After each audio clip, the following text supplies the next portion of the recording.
Hey, welcome everyone. My name is Carl Willis. I am the CEO and lead strategist of Agent Branding and Marketing, and want to welcome you to today's webinar, the new SEO formula for insurance agents. So hope you've got something to drink, something to take notes with, and we'll get started.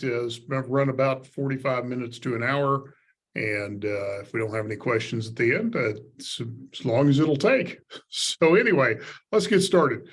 When we talk about SEO, SEO really is the foundation. It's the number one core component of what we call the digital dominance method. And digital dominance method is all about dominating your local marketplace as an insurance agent. And part of the way you do that is you get these things right on your ecosystem. And so the number one thing in the ecosystem is search engine optimization. It is the foundation for everything you do. It is the presence of your strong copy, your on-page optimization, your link building, citation development, blogging, reputation management, voice search optimization. All of those things go into SEO. And so when we talk about this marketing strategy of dominating the entire market, what we're talking about is making sure that SEO is the foundation of everything that you do, because it's so critical. And I'm going to show you that here in some lead flow examples momentarily. So a couple of things you're going to want to do: turn off cell phones, turn off Facebook. And if you're serious about just growing your business here this year, then these next 60 to 90 minutes are going to be critical. It's probably going to take us about 60 minutes total to get through all of this. And so what we're going to cover today is the latest updates with the Google algorithm, the things that you may have done previously with your SEO that could actually be hurting you now. And then we'll talk about how to optimize your website using the new SEO formula. And when we talk about the new SEO formula, what we're really referring to is, what is Google doing these days? What are they looking for? What things do we really want to have in place to make sure that we rank as best as we can in our local market, and not just the best we can, but really dominate our market in organic search? So who am I? Why should you listen to me? My name is Carl Willis. As I said before, I've been marketing online since 1997. I'm a former financial advisor, Series 6, 7, 63, 65, life, accident, and health. Author of Internet Marketing for Small Business, creator of the Marketing Classroom, international keynote speaker on business growth and lead generation, and considered a go-to expert on business growth and lead generation. Also speak around the world on those topics, and then have worked with local insurance agents throughout the U.S. as the CEO of Agent Branding and Marketing. Some of our satisfied clients that you'll see there, both captive and independent agents. And so we do work with both ends of the spectrum. And then also we want to have you download the SEO checklist, just so you can make sure all of these things are in place on your website. You can do that at agentbrandingandmarketing.com, SEO checklist. So big question we've got to answer first: does SEO still matter in a world of TikToks and Instagrams and Facebooks and all these other avenues, Google Business Profile? Does SEO still matter? And the answer is yes, SEO does matter. The one caveat when we talk about SEO today is 10 years ago, we were just talking about your website. Today, we're talking about both your website and your Google Business Profile. They are both of equal importance. They both operate in parallel to each other, and they both are somewhat dependent upon each other. And so SEO is super critical for both of those properties. And when we look at insurance, we want to talk about the fact that in a organic search, we want to dominate all this space that's left for organic results: the maps, the local listings, the regular organic listings. And here's why this is critical: because 71% of all clicks are going to come from this area right here. It's these areas that are going to really be the driver of your click traffic. Even if you're paying for ads, more people are still going to go for those organic results before they take an interaction than they would just simply off of an ad. And when we look at this metric a little deeper, out of those 71%, 67% are going to come out of the first 5 listings. And so this is going to be important for us to be showing up in those top 3 spaces on the maps and those first 2 spaces in the regular organic listings. And yes, SEO does still matter. It's a critical component of your overall marketing. And let me just explain why. This is a client that is spending $8,054.43 for a month's worth of marketing services, SEO, and pay-per-click. And I just want to kind of give you this breakdown. So they had 417 leads generated out of that ad spend, puts their average cost per lead at $19.32. But here's the critical piece. 95 of those leads were organic phone calls. 173 of those were organic maps calls, meaning those were not generated by ad spend. Out of those 417 total leads, 127 were generated from the ad spend. And so if you look at that, you have roughly 2/3 of the leads being generated simply from search engine optimization. And so, yes, search engine optimization does matter because you can't rely on social media and pay-per-click ads alone. You have to have that bigger organic visible presence to really make things work smoothly. Now, there are 4 big changes that have come about in search engine optimization. And we're going to talk through these a little deeper. Number 1, you can no longer get away with duplicate content. Low quality links pointed back to your website can hurt you. You need a real physical office to rank well on Google Maps, and site speed matters. And so let's talk a little bit about each one of those things. Number 1, you can't get away with duplicate content anymore. So most agents are going to work in a 25 to 50 mile radius. You're going to have lots of communities inside of that radius. And so what used to be the common practice was to set up a page for each city and have all of the same content and just change the city name. Well, Google doesn't like that. In fact, they penalize when they see that now.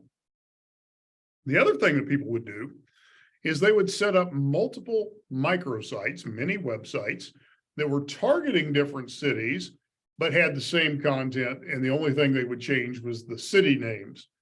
That too is penalized. So here's the critical piece.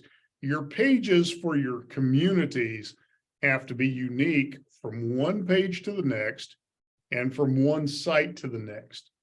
I was recently asked this question: how do you create unique content if you have a lot of different communities that you serve? And there's a couple of ways to do that.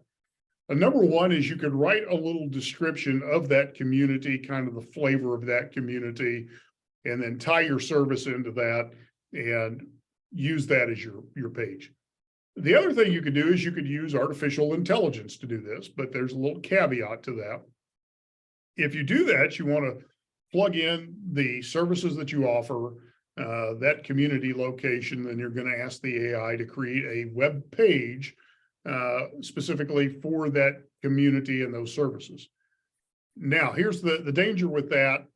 Depending on how much that AI has been used in your area, you could end up creating duplicate content. So the safer way to do that, and this is kind of what we do, is we will actually use the AI to develop a framework, and then we'll have a human writer fill in the blanks, if you will, to create that unique content. But you really have to make a unique page for each and every community. You can spice it up with pictures, you could add some video, you could add a map to that page as well. Those are all things that can help those pages rank better.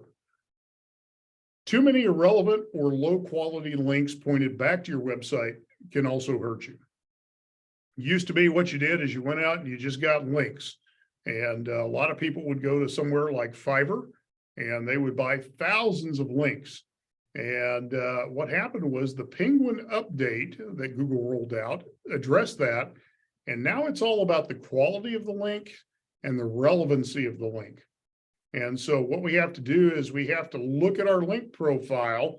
And if you find you have bad links from bad neighborhoods or they're unrelated, you have to have those removed or disavowed, or you're going to get penalized for that. And here's the critical piece of this is you want things that make sense. If it doesn't make sense for that link to you, it's not going to make sense to Google. So for example, if you're, advertising your insurance business, but all your links are coming from a shoe website, Google looks at that and says, well, it's unrelated. Those aren't relevant. And so those things are dismissed. So what you want to work to do is to diversify your anchor text. So make sure that your links don't all say the same thing. And you want to use more high quality relevant links, things that are more related to what you do or are from a higher authority source for that traffic. Here's a big one. You need a real physical office to rank well on Google Maps. And this is a change that has just come out in about the last year. So with the pigeon update, and you'll notice Google loves animals that start with P, penguin, panda, pigeon addressed map listings. And one of the things that they addressed was there has to be a physical office if it's going to rank well. Prior to the pigeon update, you could have a virtual office and they would send a postcard to it and you'd enter the code from the postcard into Google and all of a sudden you're on Google Maps. Well, now Google is actually making you do a walkthrough, a video walkthrough with them of your office. They want to see the signage, they want to see the equipment, they want to see the workspace. They want to make sure it's a legitimate place of business. And so it took a major toll on people who were using fake addresses, UPS stores, mailboxes, virtual offices, work from home, and had a hidden business address. So you need to make sure you've got a real physical business address in the city that you want to rank. So choose that accordingly, choose that well. The other thing I will say to you is that if you're looking for a new office, the closer you can get to city center, the better you're going to do in Google's location-based search algorithm. Site speed matters. How fast your website loads is going to play a role in how it ranks. And so mobile and desktop speed have to be considered separately. Google evaluates websites on what's called mobile first ranking, meaning how quickly does it display on a mobile device, and they base their ranking criteria on that. You can check the speed of your website on the Google Page Speed Insights. You can just Google that. All you do is enter in your website and it will bring up the speed ratings on both mobile and desktop and give you a grade. The faster it is, the better it is. The better it displays on mobile, the better off you're going to be. Now, just a reminder, all of these things make a difference. Here's another client. They spend $2,490 on their services and on their ads. They generated 283 leads. Average cost per lead was $8.80. That generated 53 organic phone calls and 187 Google Maps calls. So out of their 283 leads, again, over 200 of those were from organic sources. That's the value of that organic traffic. It's not traffic that you're paying additional money and ad spend to generate. Here's some other things that have changed. Old-fashioned SEO, as we used to know it, where you throw up a 500-word blog post and you go put backlinks everywhere, is no longer effective. In the post-panda, pigeon, penguin era, it's about user experience optimization. Is your user going to have a good experience finding you? And once they get to you, is that a good experience? And so the new SEO approach requires a heavy focus on the user experience and the optimization of that experience. And here are the ranking factors that they are looking at. Click-through rate is key. If you have a call to action button, if you have links to other things on your page and they're not being utilized, Google is going to look at that negatively. If, on the other hand, those things are being utilized regularly, Google is going to see that and respond accordingly as well. Scroll rate is essential. Are people scrolling down the page to get more information, or are they just landing, looking, and leaving? And if that's the case, you're going to have a high bounce rate, and high bounce rate is going to hurt you. What Google wants to see is that people are spending time on the page and they're scrolling. That's our third thing. Time on page is a big deal. Use videos, use images, use things like that to keep people on your site longer. And then bounce rate is something you want to watch closely. If that bounce rate starts getting into the 80-90% range, that's problematic. Good bounce rate is anything under 50%. Acceptable, still in that under 60% range. If a third of your visitors are really diving deep, that's okay. But the lower we can get that, the better off we are. And then the number of citations, reviews, and relevant links. And citations are simply business listings that point back to your business. Now, the key is those business listings need to match up to your Google business profile. We also want reviews, and we want those at a good pace. Good pace for reviews is a new review every 2 weeks. Google loves that. And then your links need to be relevant from other websites that are of relevancy to what it is that you do. And then, of course, your page speed is critical as well. Now, a couple of other things. Figure out what is the most important set of keywords based on your service area, and your search volume. So figure out what people are searching for, and not just from a traffic standpoint. Figure out what your buyers are searching for. The people who are actually willing to do business with you, who are willing to transact business, what kinds of things are they looking for? And normally there's some words that they're going to use in that search that differentiate them from a window shopper.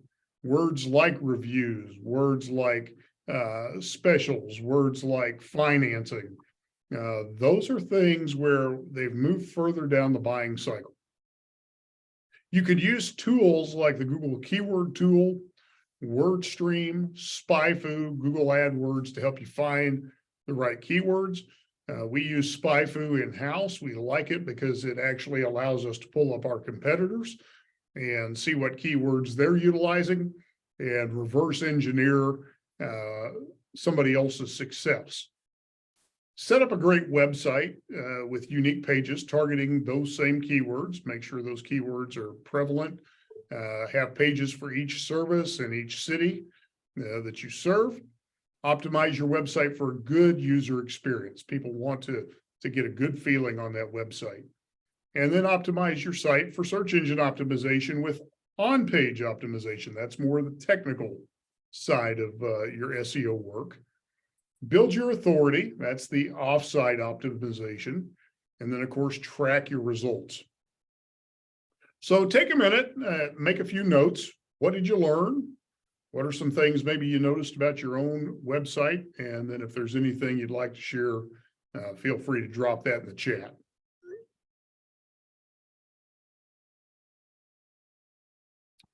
All right, so let's dig into this a little further here. First thing we want to talk about is keywords. We want to use keywords that are relevant to what it is you do. Obviously, these are insurance examples. Auto insurance near me, home insurance near me, auto insurance quote near me, home insurance quote near me, and then the same variations except using your city or your city and state. Here's what I want to draw your attention to, though, is when we use terms like quote, we're dealing with somebody a little further down the buying cycle. When we use the words near me, we are leaning into Google's location-based search algorithm. And so we need to understand that more people are making these near me type searches as they do search today on their mobile device. And what Google's going to look at is a couple of things: the proximity of the searcher to the result, the habits of the searcher, and then, of course, the optimization that's done on the website or on the Google Business Profile. Now, when we show you this, I want you to understand how important this is. So this is Mike Hansen. He's an agent in Caldwell, Idaho. Home insurance quote near me is the term we're targeting, and he's got the #1 spot on there. So he is the first thing that's going to show up when somebody is looking for a quote for homeowners insurance, and they are in his area here, as shown by the map. And so we want to really lean into this location-based principle. And let me explain this to you. Last year, Google made 2 algorithm changes dealing with location-based search. The first one was linear. I search for a certain service or a certain item close to me, and Google begins to, by distance, bring me the closest responses. But then they also understand that I'm not really looking for necessarily what's the closest. I'm looking for what's the best, most appropriate, most comparable for me that is closest. And that's going to be based on things like reviews, my search habits, the things that the business is posting. All of those factors go in. So when we talk location-based search, it's not just linear, but it's linear with the added caveat of who delivers best within that linear sphere. Now, taking that a little further, what does this mean to the bottom line? Got another company here spending $3,088.98 per month on ads and SEO work. They had 410 leads, $7.53 a lead. Out of those, 151 were organic calls, 170 were Google Business Profile calls. So roughly 320 of those 410 leads were generated from good SEO, being on top of the search results. And a large chunk of that coming from the Google Business Profile. Remember, we have to work on the Google Business Profile and the website simultaneously and run them in parallel as we go. And if you've got a few takeaways there, you might want to jot those down. Much of the search is location-based now, but location-based isn't just the distance. Location-based is who offers the best experience within that distance. So then you get to your off-page SEO, and your off-page SEO is going to start with, first of all, just claiming your Google business listing. We see so many companies and so many agents that do not claim their Google business listing. It's there because it's been scraped from some other website or some other web property, but it hasn't been claimed yet. So claim ownership of it. That's first and foremost. That's a trust factor. Google can put more trust into that information because it knows who the owner is. Second thing is you want to optimize that listing. Every available section needs to be utilized.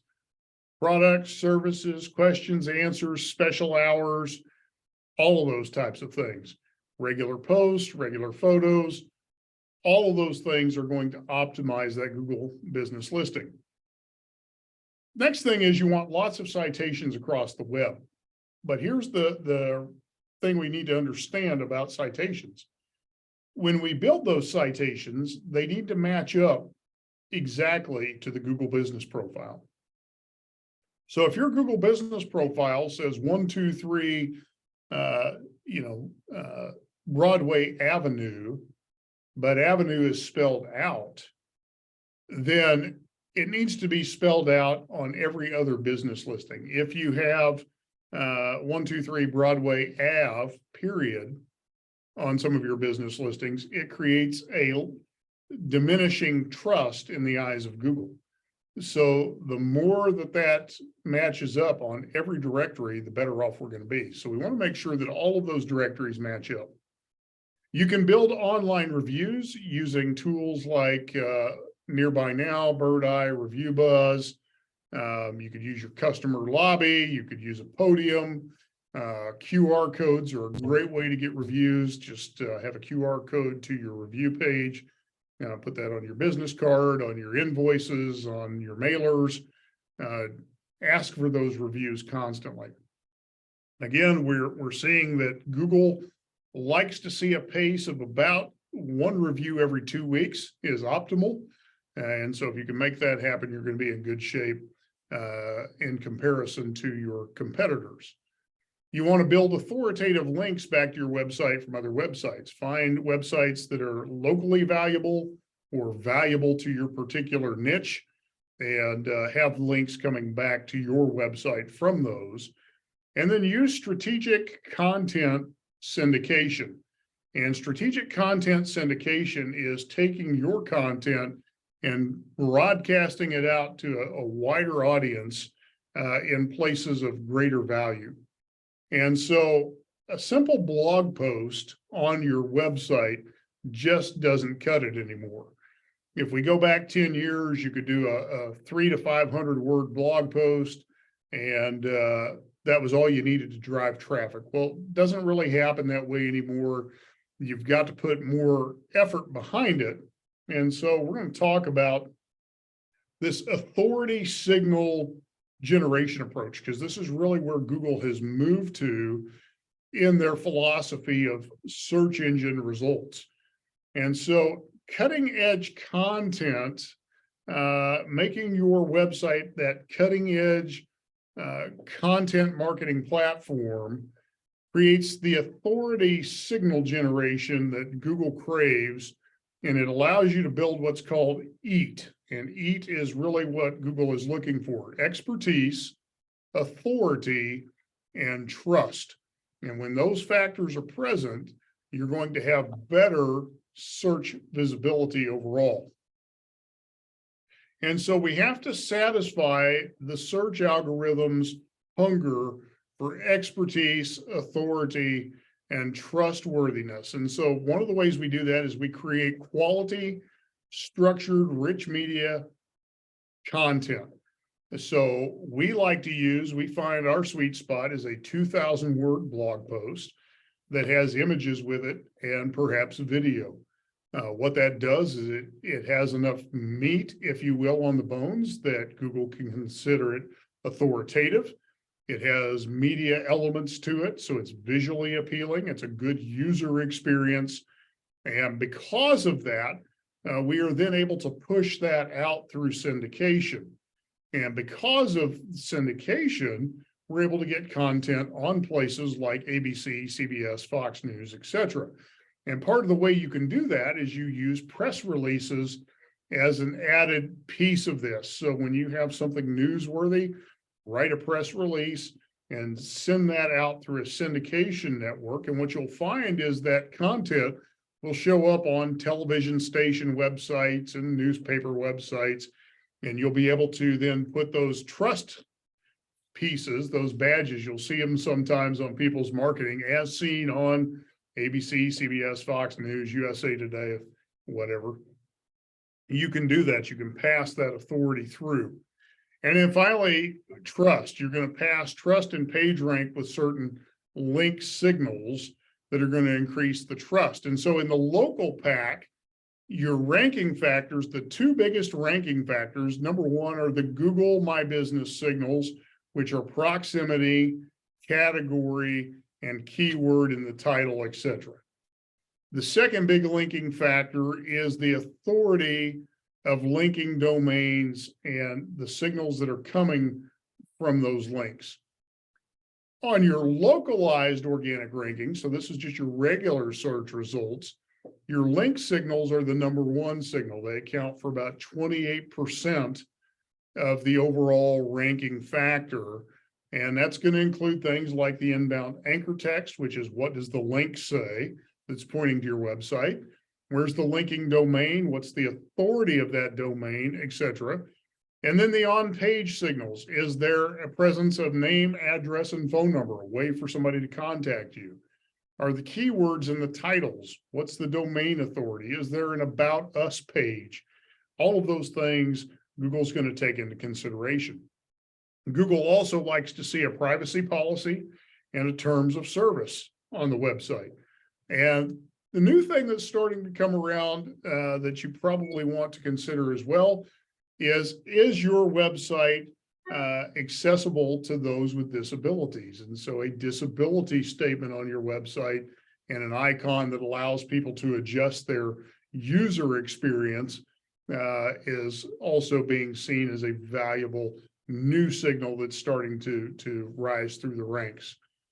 So we have this SEO periodic table. This is the elements of good SEO and bad SEO. And at the very top is content, well-researched content that's fresh, that has multimedia elements to it, that gives answers, that has some depth.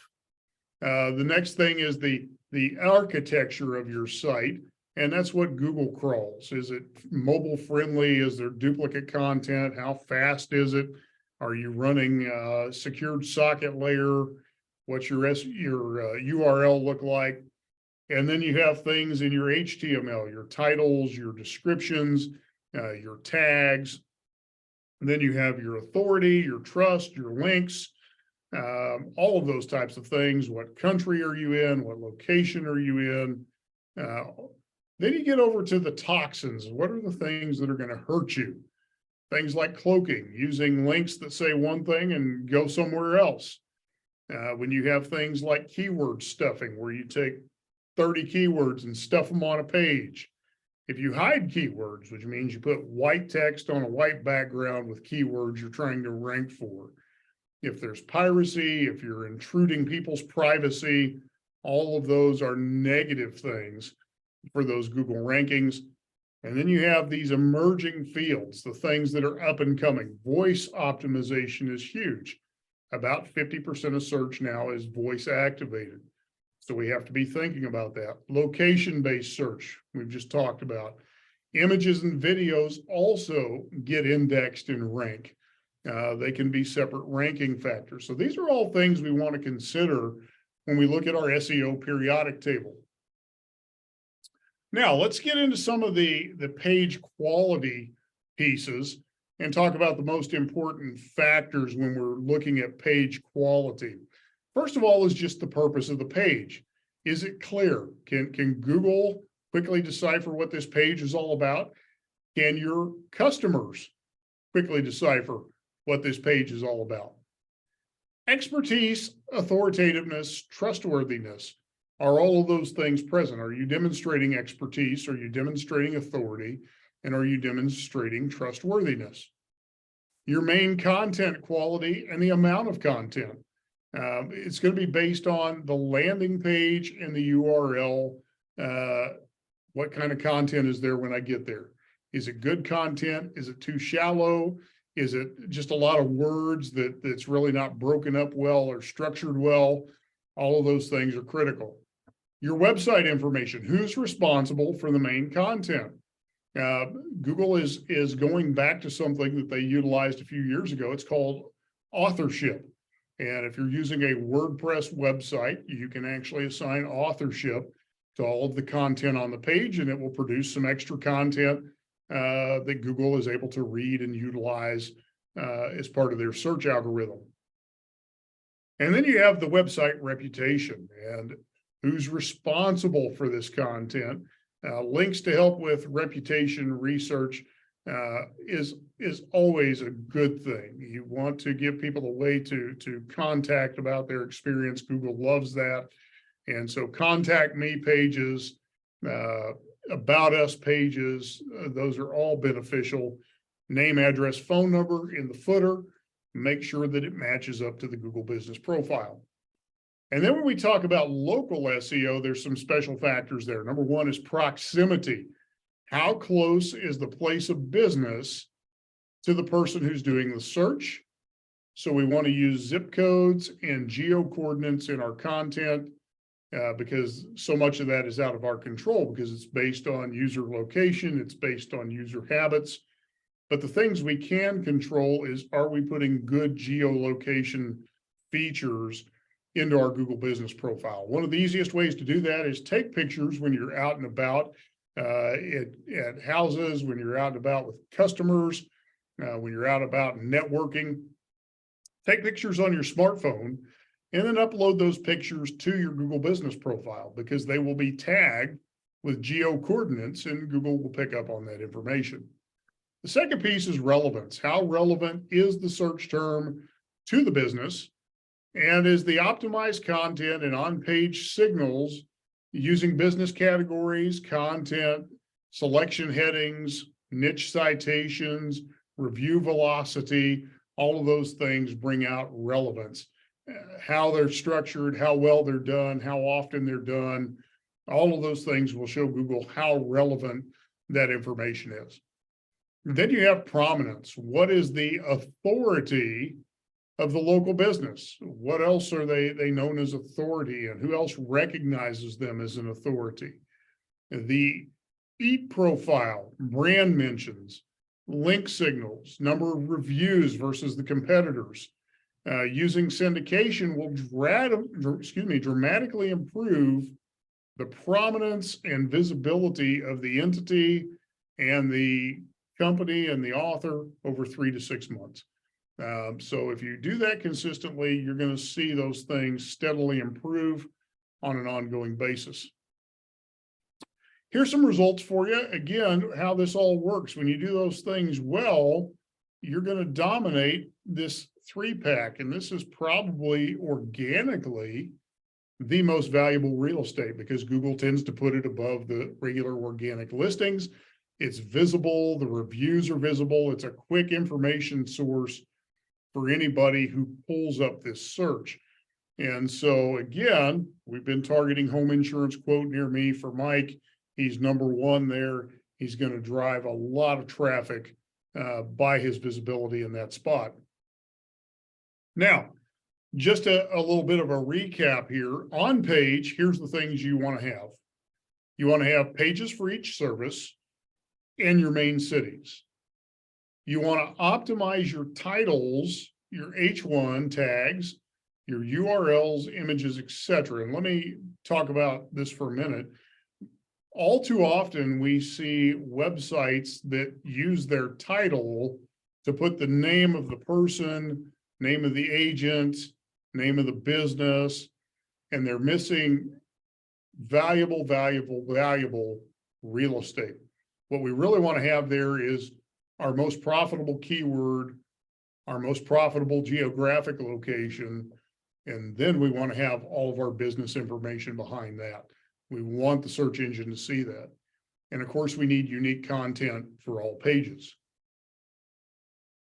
On our Google business profile, we need to claim and optimize the profile and the maps. We want to add our profile to Yext or to some other citation management platform. We want to add it to major data aggregators. This would be things like Data Axle. We want to put a system in place to drive those online reviews, whether that's a piece of software, QR code, whatever it is, always be asking for the review. And then, of course, we constantly want to be adding to the citations pointing back to our business profile. Next thing we want to look at is ongoing content. We want to be pushing new blog posts out on a regular basis and syndicating those. And we want to do that on our website. And we also want to do that on our business profile. Use the posts section of the business profile and keep that well stocked with regular content. And then we want to leverage signals, expertise, authority, and trust. We want to create multiple do follow links back to your website, your Google business listing, and the internal pages on your website. We want to use map embeds in multiple places, showing how to get to your location, to your office, your place of business. And then, of course, we want fresh content on your site on a regular basis. People are interested in what's new. Google is interested in what's new, and what's new will always have better opportunity over something that's 5 or 6 years old. So make sure that we're updating it. So a recap of the new SEO formula: set up a great website with pages with each of your services and for each of the cities that you serve. Get your keyword and your geo modifier, meaning your location that you're targeting, in the title of each page. You want to use unique content on every page. Leverage multimedia to enhance the time on page and reduce the bounce rate on your website. Get online reviews on both Google and Facebook specifically. Build your citations, your business listings, your business directories, and do that consistently. Post updated new content on a regular basis. Build links and authority strategically, and then leverage page search to identify your high converting keywords. And also, if you are still working through the SEO rankings, you're ways back, you're going to need paid advertising to keep you visible until such time as your search engine optimization has you consistently ranking in those first 3 spots. Again, if you haven't downloaded our SEO checklist, you want to do that. Make sure that you've got all those boxes checked off, and those are the things that you are doing appropriately and correctly. Takeaways, write down what you've learned. What are you noticing on your own site? And if there's anything you'd like to share, go ahead and put that in the chat box.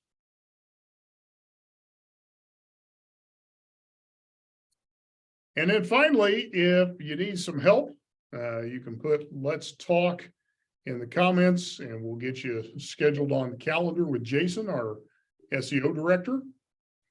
You can also request a free SEO review at agentbrandingandmarketing.com/schedule.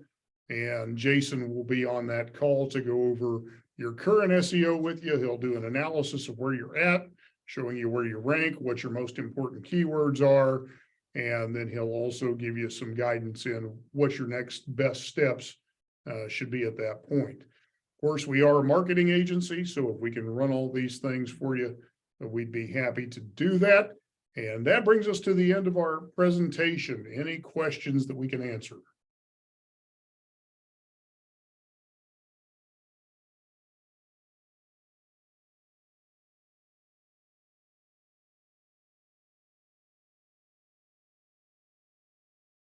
All right. Well, since there are no questions, we're going to bring this to a close. And I appreciate you spending time with us today, and look forward to seeing you on our next webinar. Should be in about 6 weeks. And we'll be doing that one on artificial intelligence and how to use that to grow your business.